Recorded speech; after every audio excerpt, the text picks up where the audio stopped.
सम्मानित मीडिया और पत्रकार भाइयों, बहुत ही आज के साथ प्रस्तुत कर रहा हूँ। सूची बड़ी है, वह सूची में सभी पत्रकार भाइयों को बाद में उपलब्ध करा दूंगा। पहला नाम है श्री राकेश पांडे, पूर्व सांसद, अम्बेडकर नगर। श्रीमती माधुरी वर्मा, वर्तमान विधायक, भारतीय जनता पार्टी, जिला बहराइच। श्रीमती कांति सिंह, पूर्व एमएलसी, लखनऊ। श्री ब्रजेश मिश्रा, पूर्व विधायक, प्रतापगढ़। श्रीमती सैयदा खातून, पूर्व प्रत्याशी, डुमरियागंज, सिद्धार्थनगर। श्री पसमानदा मुस्लिम समाज, श्री फराजुद्दीन किदवई, पुत्र श्री गयासुद्दीन किदवई, बाराबंकी। श्री मुसाफिर चौहान, पूर्व प्रत्याशी, मुगल सराय, जिला चंदौली। श्री समरनाथ, पूर्व प्रमुख, सिकरारा, जौनपुर। सहित बड़ी सूची पर पार्टी में स्वागत करता हूं और माननीय राष्ट्रीय अध्यक्ष जी से अनुमति चाहता हूं कि इन सबको माननीय श्री महेंद्र निषाद, भूल दिया, महेंद्र निषाद, राष्ट्रीय प्रभारी, मछुआरा प्रकोष्ठ।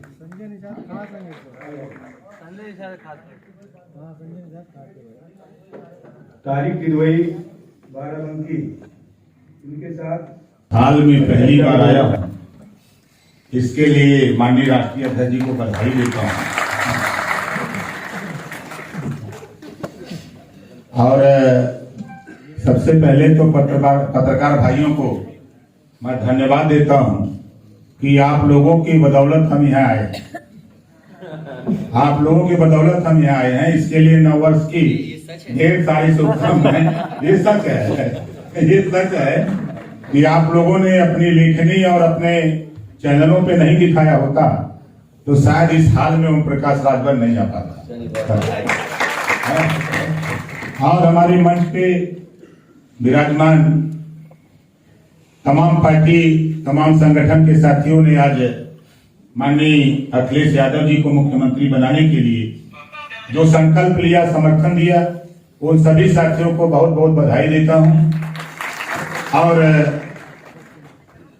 हमने तो आप लोगों से पहले भी कह चुका हूं और 3 साल पहले कहा था, लेकिन हमारे पत्रकार भाई, तमाम हमारे साथी हमको कहते थे कि जलेबी की तरह घुमाते हैं, लेकिन लोग समझ नहीं पाए थे कि हम क्या कर रहे हैं। 3 साल पहले मैंने कहा था कि भारतीय जनता पार्टी को सत्ता से बेदखल करूंगा, 3 साल पहले। अब वो समय आपका आ गया है और पूरे प्रदेश में एक बीमारी बड़ी परेशान से पूरा प्रदेश परेशान था। ऐसे निजात चाहता, ट्रामा सेंटर चले जाइए, 70% मरीज योगी जी, मोदी जी के लड़का सांड से लड़ के आवत में। ट्रामा सेंटर में जाके देखिए। हम लोगों ने मन बनाया है। माननीय भावी मुख्यमंत्री जी बगल में है, ऐसा ही 2022 के बाद बगलिए में रहा। 300 यूनिट बिजली पूरे उत्तर प्रदेश में सरकार बनते ही माननीय मुख्यमंत्री से घोषणा होगी। गरीबों का इलाज फ्री में होगा। और प्रदेश में जो नफरत की राजनीति हो रही है, उस नफरत की राजनीति को खत्म करने का काम माननीय अखिलेश यादव जी करेंगे। भारतीय जनता पार्टी की तरफ से बड़ा आरोप लग रहा है कि समाजवादी पार्टी की सरकार आ जाएगी तो गुंडई ज्यादा हो जाएगी। समाजवादी पार्टी से ज्यादा गुंडई भारतीय जनता पार्टी के राज में हो रहा है। फर्जी पत्रकार चौथा स्तंभ होता है सरकार को आईना दिखाने का। जब मिर्जापुर में पत्रकार ने सही बात छापा, सरकार को नोटिस में लेकर के काम करना चाहिए, तो उस पत्रकार को दिखाया, खाली अखबार में छाप दिया कि मिड डे मील योजना में विद्यालय में नमक रोटी खिलाई जा रही, उसको जेल भेज दिया। सैकड़ों पत्रकारों के खिलाफ मुकदमा लिख दिया गया। इस हिटलरशाही सरकार को सत्ता से बेदखल करना ओम प्रकाश राजभर ने मन बना चुका है। अब ओम प्रकाश राजभर अपने सभी साथियों के साथ 22 में मैदान में शपथ समारोह में आप लोगों को फिर याद दिलाऊंगा कि 3 साल पहले जो कहा है, आज देखिए सपना साकार हो रहा है। तो बहुत कुछ नहीं, हम तो मंच पे ज्यादा बोलते हैं, यहाँ तो आप लोग सब लोग समझदार हैं। माननीय भावी मुख्यमंत्री जी से आप लोग सुनिए, ये विस्तृत बताएंगे। चलिए, बहुत धन्यवाद ओम प्रकाश राजभर। और खुशी की बात यह है कि बड़ी संख्या में आज समाजवादी पार्टी में शामिल होने वाले नेताओं की हमारे पास एक लंबी सूची है। ये तुम्हारा ऑडियो हमेशा गड़बड़ रहता है। एक ही चैनल है जिसका ऑडियो गड़बड़ है। म्यूट हो जाता है। मैं सबसे पहले शामिल होने वाले पूर्व सांसद राकेश पांडे जी का बहुत बहुत धन्यवाद और आभार प्रकट करता हूं। मुझे खुशी है कि इनके साथ साथ इनके बड़ी संख्या में साथी सहयोग आज समाजवादी पार्टी में शामिल हो रहे हैं। भारतीय जनता पार्टी से विधायक श्रीमती माधुरी वर्मा जी भी आज समाजवादी पार्टी में शामिल हो रही हैं। पूर्व विधायक एमएलसी आदरणीय श्रीमती कांति सिंह भी समाजवादी पार्टी में शामिल हो रही हैं। पूर्व विधायक प्रतापगढ़ से ब्रजेश मिश्रा जी आज समाजवादी पार्टी में शामिल हो रहे हैं। पूर्व में रहे प्रत्याशी गजराज नागर जी समाजवादी पार्टी में शामिल हो रहे हैं। किशन लाल जाटव जी, ओमबीर मंडार जी, बेजराम गुजर जी, के उपाध्याय जी, रामवीर करदम जी, और उसके बाद फादर फौज में थे और उसके बाद असली फौज में अब आ गए, समाजवादी फौज के साथ शामिल हो गए। हमारे साथ अभी ओम प्रकाश राजभर जी ने जो कहा बिजली को लेकर के, और हमारे तमाम साथी सहयोगी, और जिस दिन से नए साल पर 300 यूनिट का फैसला समाजवादी पार्टी ने लिया कि घरेलू बिजली का बिल 300 यूनिट माफ होगा और किसानों की सिंचाई माफ होगी, नए साल पे भारतीय जनता पार्टी को सबसे ज्यादा करंट लगा। मैं उनके भाषण सुन रहा था और उनके भाषणों में ये कहा जा रहा है कि आखिरकार बिजली कहां से आएगी। भारतीय जनता पार्टी के ना समझ बाबा मुख्यमंत्री जी,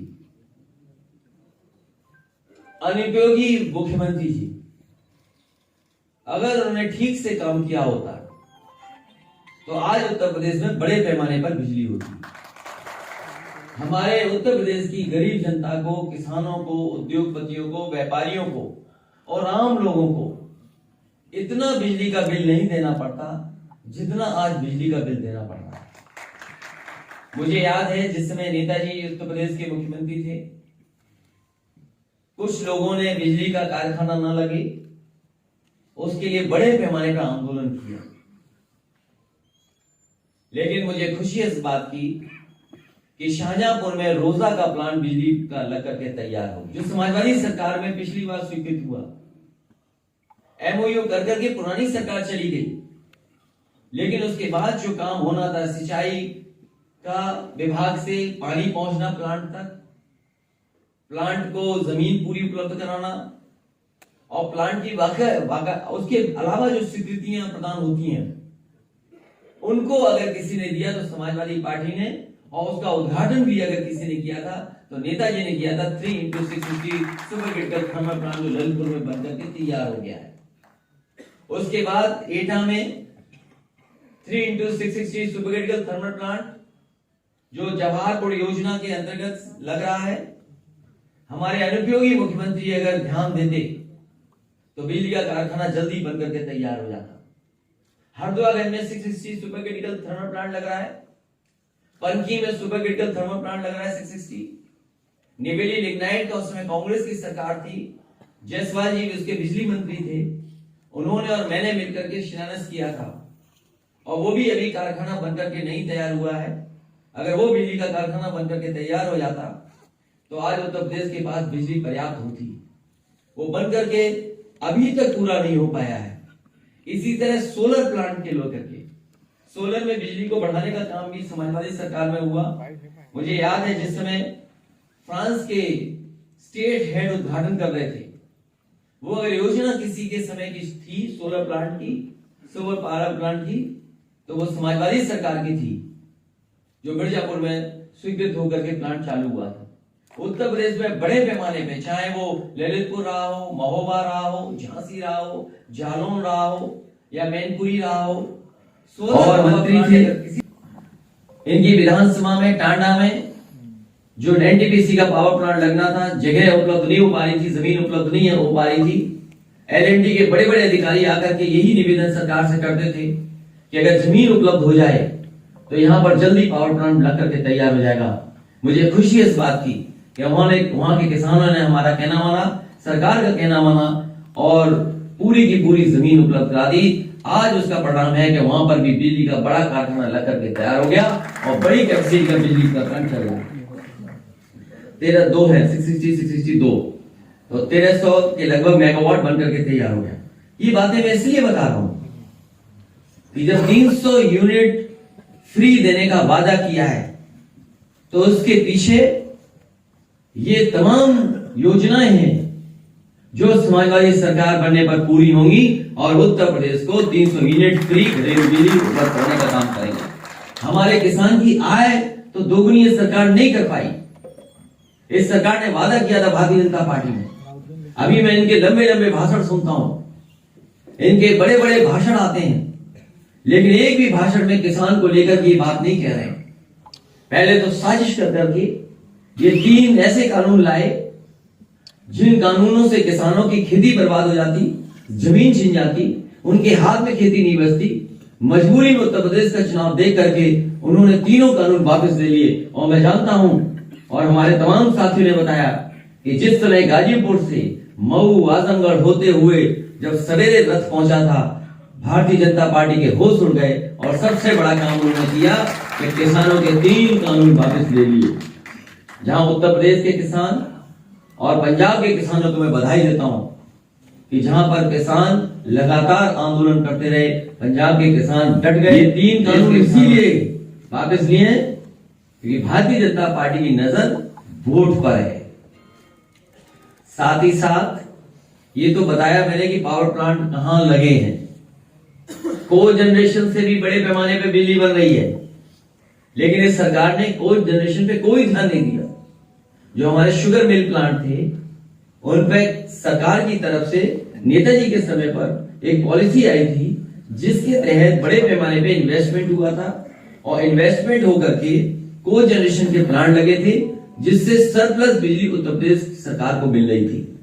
लेकिन इस सरकार की नाकामी की वजह से को जनरेशन आगे नहीं बढ़ पाया है।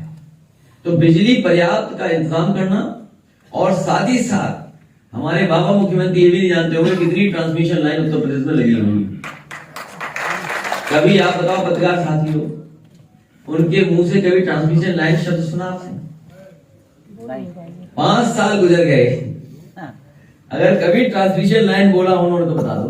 सर 360 भी नहीं बोल पाए अभी तक। अभी वो रट रहे हैं अकेले में बैठ करके। और अगली प्रेस में जाना पूछना कि माननीय मुख्यमंत्री जी आप रट पाए कि नहीं रट पाए।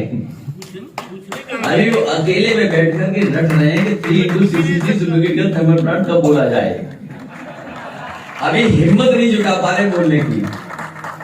और आपने ये सवाल पूछ लिया, वो कभी बोलेंगे नहीं। रिकॉर्ड हो गया, कोई सवाल ही नहीं पूछता। और ट्रांसमिशन लाइन बनाई उत्तर प्रदेश में, क्योंकि पुरानी सरकार जो थी उसने शुरुआत की थी ट्रांसमिशन लाइन की, और उस ट्रांसमिशन लाइन को पूरा करने का और उसको पूरा करने का काम अगर किसी ने किया तो समाजवादी लोगों ने करके दिखाया। उत्तर प्रदेश में फीडर अलग करना, फीडर सेपरेशन का काम, नए सब स्टेशन बनना, बिजली को अंडरग्राउंड ले जाना। मुझे याद है आजमगढ़ का सबसे पहले अंडरग्राउंड केबलिंग किया था, मऊ का भी शुरू करा दिया था, बनारस से पहले सारनाथ का सरकार से हो गया। लेकिन उस समय की भारतीय जनता पार्टी की सरकार ने कहा कि हम बनारस को भी करना चाहते हैं। उस समय के जो बिजली मंत्री थे उन्होंने हमारे प्रमुख सचिव से कहा कि ये बिजली को हम अपने हिसाब से अपने माध्यम से किसी से लगवाना चाहते हैं। अगर आपकी सरकार मान जाए तो हम उसी तरीके से लगाने का काम करेंगे। मुझे याद है हमने अपने प्रमुख सचिव से कहा कि अगर वो केंद्र सरकार के कोई मंत्री कह रहे हैं कि वो अपने हिसाब से अंडरग्राउंड केबलिंग कराना चाहते हैं तो उसको पूरी की पूरी परमिशन दी जाए और स्वीकृत करी जाए, और उसका परिणाम है कि बनारस में अंडरग्राउंड केबलिंग अगर किसी की वजह से हो रही है तो समाजवादी पार्टी की सरकार की वजह से। मुझे वो दिन भी याद है जो आज हमारे बीच नहीं है, लालजी टंडन जी, वो और बनारस के बहुत बुजुर्ग विधायक, कई बार के रहे विधायक जिनका बीजेपी ने टिकट काट दिया, श्यामदेव चौधरी जी, वो वहां हड़ताल पे बैठ गए थे। और हड़ताल पे इसलिए बैठ गए थे, वो चाहते थे कि प्रधानमंत्री जी के क्षेत्र में 24 घंटे बिजली हड़ताल करवाई, और उसी दिन बनारस को 24 घंटे बिजली देने का काम अगर किसी सरकार में हुआ था तो वो समाजवादी सरकार थी। अगर मेरा कहना भारतीय जनता पार्टी के लोग नहीं मानते हैं तो उन बुजुर्ग के घर पे जाएं जिन बुजुर्ग की आपने टिकट काटी है, वो कम से कम सच बता देंगे कि हाँ उनकी भूख हड़ताल की वजह से उस समय की समाजवादी सरकार ने बिजली 24 घंटे दे दी थी। भारतीय जनता पार्टी से अच्छा झूठ को नहीं बोल सकता, वो झूठ में कुछ भी बोल सकते हैं। इसलिए उत्तर प्रदेश की जनता इन झूठ बोलने वालों को इस बार उत्तर प्रदेश से हटाने का काम करेगी। वो किसान मैं इन्हीं शब्दों की आंदोलन के समय पर जान गई है, उन सभी किसान परिवारों को 25-25 लाख रुपए उनकी मदद करने का काम करेगी। और साथ ही साथ एक किसानों के सम्मान में एक स्मारक भी बनाया जाएगा। बड़ा आरोप लगाया मुख्यमंत्री योगी आदित्यनाथ ने काफियाओं की सूची नहीं जारी कर रहे हैं, ये इशारा आपने किया है, तो क्या आप स्पष्ट कर सकते हैं कि राम राज्य की जो बात होती है उसके पीछे की हकीकत क्या है?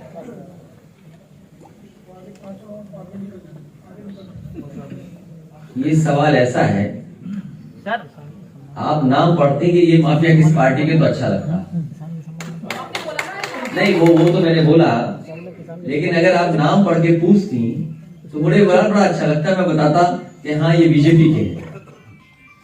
और मैं फिर दोहराता हूं वो बात, अभी जो सूची आई है जिसमें विधायकों पे आरोप लगे हैं, एक रिपोर्ट आई, एरिया रिपोर्ट, उसमें सबसे ज्यादा विधायक जिन पर मुकदमे हैं वो भारतीय जनता पार्टी के नहीं। और पूरे देश का पहली बार इतिहास बनाने का काम किया है। जिस मुख्यमंत्री के डबल इंजन टकरा रहा है, जब डबल इंजन टकरा रहा है वो नहीं बोल पा रहे ये छोटे मोटे बोगी और दूसरे तो टकराते ही रहेंगे, लेकिन असली डबल इंजन टकरा रहे हैं, आपको ये नहीं पता। अखिलेश जी असदुद्दीन ओवैसी ने कहा है कि उत्तर प्रदेश में जो भी सरकार बनती है मुसलमानों के योगदान से बनती है। ये तो अच्छी बात कही, ये क्या खराब बात कही उन्होंने। ये योगदान लेकिन ये बताओ, किसान, गरीब, व्यापारी, नौजवान ये कहाँ है? ये भी तो उत्तर प्रदेश में है।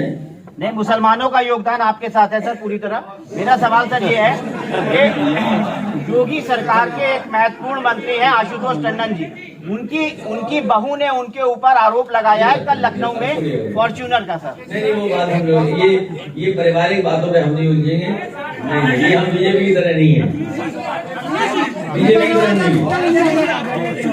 विधानसभा चुनाव को लेकर योगी जी ने अपनी इच्छा जाहिर कर दी, आप कहां से लड़ेंगे? और मैं एक रीड करूंगा, आपने पढ़ने को लेकर बोला, तो अभी जो बीजेपी के एक सांसद है हरनाथ सिंह यादव जी, उन्होंने अपने अध्यक्ष को पत्र लिखा।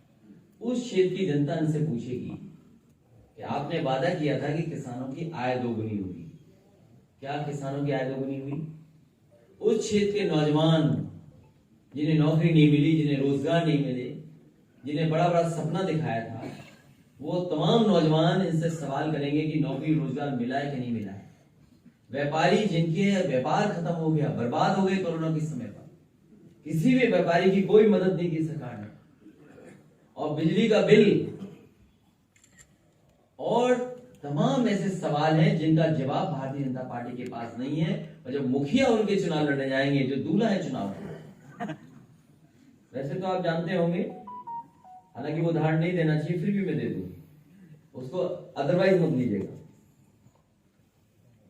हमारे सब लोग जानते होंगे कि अगर बेटा परीक्षा में ना पास हो पा रहा हो तो कई बार माँ बाप और चाचा भी जाते हैं थोड़ी नकल कराने।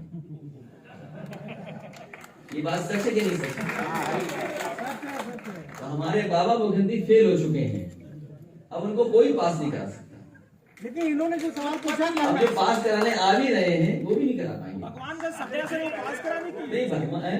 उन्होंने जो जिक्र किया है पत्र में कि खुद भगवान श्री कृष्ण ने रात में हम पे आए, रात हमारे सपने में आए थे भगवान कृष्ण कह रहे थे आपकी सरकार करने वाली है।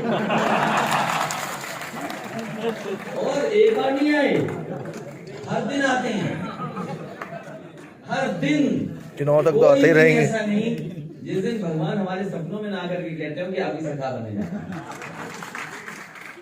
है। इनके तो पत्र में लिखा है, हमें हर दिन सपनों में आते। लेकिन एक चीज और जो इन्होंने पूछा कि कहां से चुनाव आप लड़ेंगे ये भी तो बता दीजिए। ये जहां से हमारी पार्टी कहेगी वहां चुनाव आपकी लड़ेंगे। पार्टी तो सारे आपके अध्यक्ष राष्ट्रीय भगवान परशुराम की मूर्ति लगाई है। देखिए जहां से हमारी पार्टी कहेगी, नेताजी जाने कितने क्षेत्रों से चुनाव लड़े, नेताजी गुन्नौर से भी लड़े चुनाव, नेताजी फिरोजाबाद से भी चुनाव लड़े, नेताजी एटा से भी चुनाव लड़े, नेताजी मैनपुरी से भी चुनाव लड़े, शाहजहांपुर से भी लड़े चुनाव नेताजी। तो बड़ी जगह हमारे पास तो बहुत सारी सीटें हैं, आजमगढ़ से भी नेताजी लड़े, संभल से लड़े, संभल से लड़े, नहीं विधानसभा लोकसभा की बात। तो नेताजी कितनी जगह चुनाव लड़े, समाजवादी पार्टी जहां कहते कि मैं चुनाव वहां से लड़ूंगा। तो कम से कम ये बाबा मुख्यमंत्री जहां चुनाव लड़ने जाएंगे वहां की जनता तैयार बैठी होगी, और इसके लिए सरकार को कहीं न कहीं निगरानी रखनी चाहिए, क्योंकि सरकार जानती है कि कौन लोग ऐसा कर रहे हैं। हरिद्वार में तथाकथित बाबाओं ने जो नफरती भाषण दिया उसके उपरांत कोई कार्रवाई नहीं हुई। इसके बाद पूर्व सेना प्रमुखों ने और प्रबुद्ध जनों ने किसने भाषण दिया? तथाकथित धर्म संसद में जो भाषण दिया गया उसके बाद उन्हें जेल भेज देना, जेल तो चले गए, ठीक है जेल चले गए। और लोग भी जाने चाहिए जो गलत भाषा का इस्तेमाल करें।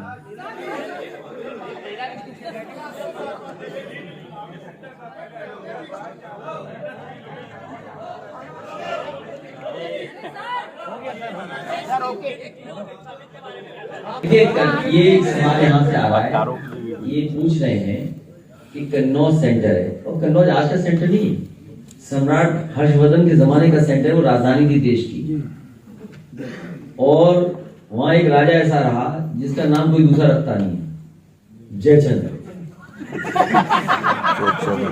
कोई जयचंद्र नाम से व्यक्ति नहीं मिला इस कमरे में, तो नहीं कोई जयचंद्र नाम से, कोई नहीं, नहीं कोई जयचंद्र नाम नहीं रखता है। और कन्नौज की जनता ने जयचंद्र को भी भगा दिया। ये साजिशें और षड्यंत्र और लोगों को अपमानित करने का काम लगातार चलता रहेगा। वो इसलिए चलेगा क्योंकि ध्यान हटाना जरूरी है। Divide and rule, divert the brain. भाई डिवाइड एंड रूल अंग्रेज लाए, सोच समझ के लाए, क्योंकि जाति और धर्म में झगड़ा करा देना इस देश की संस्कृति रही कि जहां पर गंगा जमुनी की तहजीब कोई एक दिन में थोड़ी बनी, हजारों साल लगे तब गंगा जमुनी तहजीब बनी है। हम एक दूसरे को अपनाते हैं, एक दूसरे की चीजों को अपना लिया, वर्षों में रह रह करके साथ, कभी भाषा में अपना लिया, कभी खाने में अपना लिया, कभी कपड़ों में अपना लिया, कभी हमने गानों में अपना लिया। तो कोई एक दिन में थोड़ी चीजें हजारों साल लगे, तभी हम कहा जाता है कि गंगा जमुनी तहजीब। तो ये जो कन्नौज का मामला है केवल एक सिंपल सवाल है, एक सिंपल सवाल। जिस इत्र व्यापारी पर पहले दिन छापा पड़ा, वो कौन लोग थे जिन्होंने समाजवादी इत्र से उसको जोड़ा और समाजवादी पार्टी से जोड़ा? जो लोग थे वो सब साजिश और षड्यंत्र करने वाले लोग हैं। जिन लोगों ने भी पहले दिन जिस पर छापा पड़ा है इत्र व्यापारी पर,